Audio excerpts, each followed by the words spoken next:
പോലെ എന്റെ കുടുംബം. പപ്പ, സാന്താക്ലോസും ക്രിസ്മസും തമ്മിലുള്ള ബന്ധം എന്താണ്? സാന്താക്ലോസിന്റെ ചരിത്രമായ തുടക്കം പരിശുദ്ധ നിക്കോളോസ് എന്ന 4-ാം നൂറ്റാണ്ടിലെ മെത്രാൻ വഴിയാണ്. ദരിദ്രർക്കും കുട്ടികൾക്കും രഹസ്യമായി സഹായം ചെയ്തതുകൊണ്ട് അദ്ദേഹം പ്രശസ്തനായി തീർന്നു.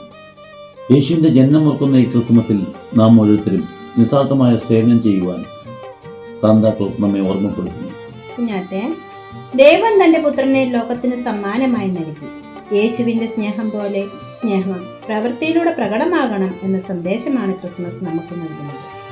നമ്മുടെ ജീവിതത്തിൽ യേശുവാണ് ഏറ്റവും വലിയ സമ്മാനം എന്ന് നാം മറന്നു പോകരുത്. ഉണ്ണീശോയെ സ്വീകരിക്കാനായി നാം ഒരുങ്ങുമ്പോൾ നമുക്ക് ക്രിസ്മസ് ഫ്രണ്ട്സിനായിട്ട് പ്രാർത്ഥിക്കാം.